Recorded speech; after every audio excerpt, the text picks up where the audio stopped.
오늘의 말씀 고린도전서 15장 1절에서 11절 말씀입니다.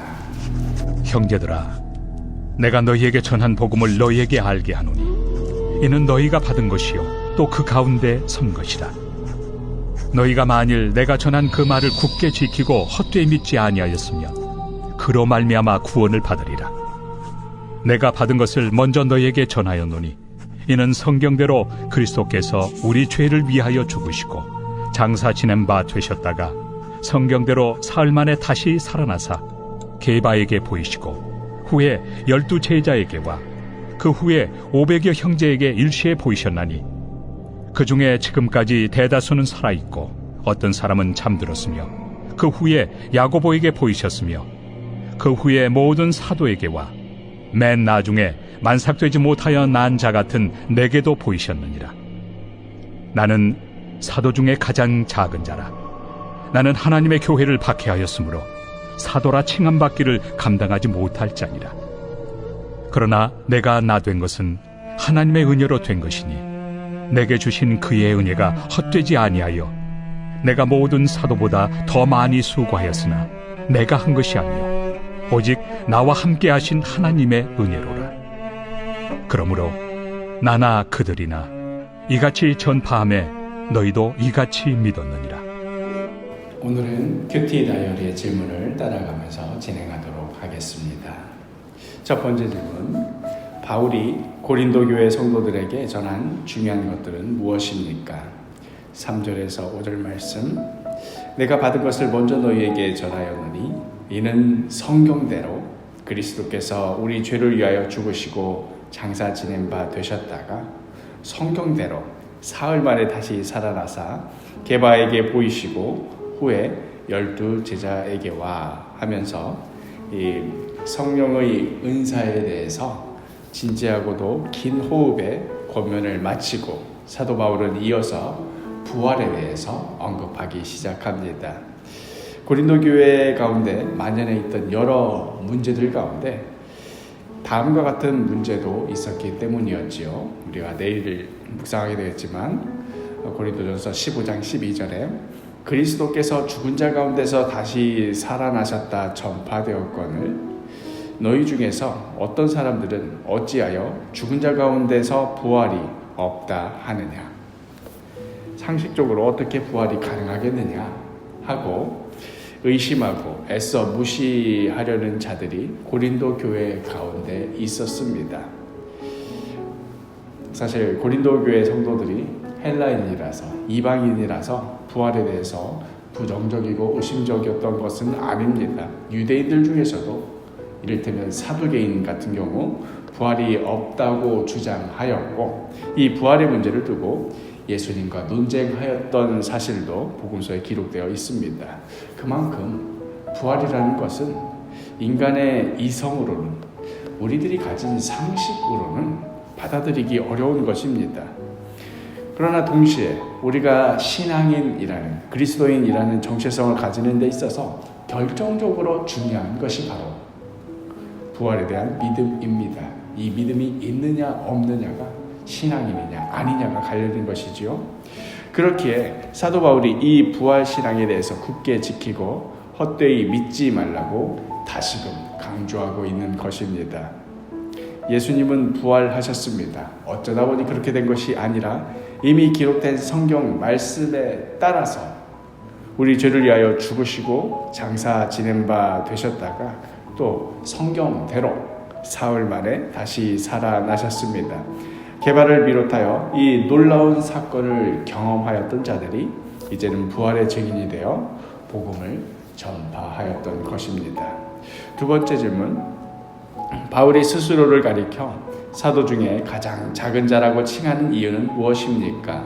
9절 말씀, 나는 사도 중에 가장 작은 자라. 나는 하나님의 교회를 박해하였으므로 사도라 칭함받기를 감당하지 못할 자니라. 그리하여 이 부활의 소식을 전하라고 이를 직접 보고 경험하였던 자들이 다른 이들에게 전하라고 보냄을 받은 자들이 바로 사도입니다.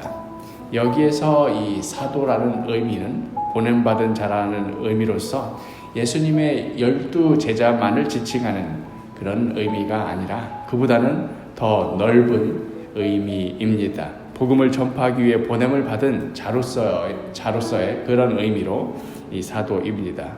그런데 바울은 이 사도라는 호칭에 있어서 부적격 사유가 있었습니다.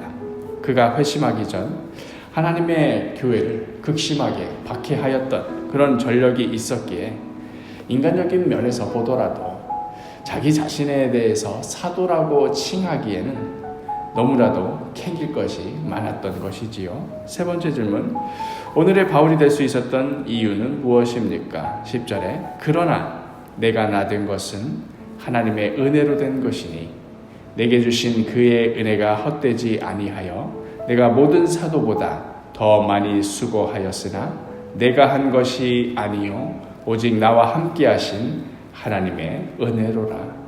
그럼에도 자기 자신을 향하여 사도라고 부르기에는 너무나 걸릴 것이 많았음에도 바울이 스스로에 대하여 담대히 사도라고 칭할 수 있었던 이유는 자기 자신의 어떠함 때문이 아니라 하나님께서 그에게 베풀어 주신 은혜 때문이었습니다.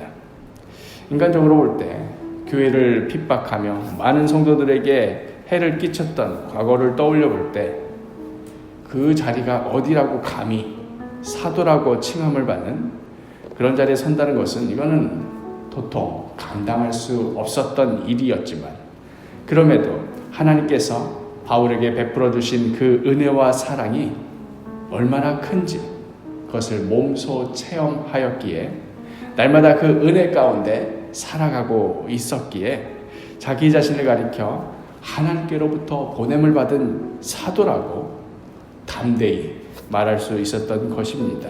그리고 그 받은 은혜가 너무나 컸기에 그 어떤 사도들보다도 더 많이 수고하였고 더 많이 헌신하였던 것입니다. 그런데 그렇게 수고하고 헌신하였던 것조차도 돌이켜보니 바울과 함께 하신 하나님의 은혜였던 것이지요. 마지막 질문, 오늘에 이르기까지 나에게 베풀어 주신 하나님의 은혜를 돌이켜 봅시다.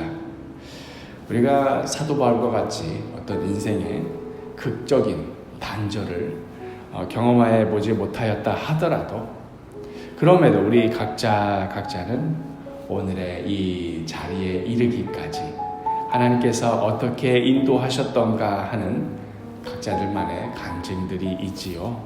어제도 설교 시간에 나눴습니다마는 처음 예수 믿었을 때에는 내가 뭘 어찌해서 내가 예수 믿기로 선택하여서 그래서 내 발로 교회에 나오고 내가 믿기로 결단하고 한 것 같았는데 예수님을 알아가면 알아갈수록 우리의 믿음이 깊어지고 깊어질수록 우리 스스로 나오는 고백은 이미 내가 무엇을 알기도 전에 뭘 어찌할 생각도 없던 때에 아니 이미 창세 전부터 하나님께서는 우리를 택정하시고 주의 자녀로 부르셨다는 것을 더욱 절감하게 되지요.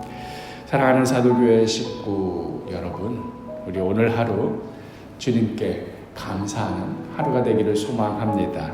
오늘에 이르기까지 주님께서 나를 어떻게 불러주셨는지, 어떻게 이끌어주시고 인도하여 주셨는지, 또 그것을 생각해 볼 때 앞으로도 여기까지 인도하신 하나님께서 앞으로도 어떻게 인도하실지 기대하며 감사하며 찬송하는 복된 하루가 되기를 간절히 축복합니다.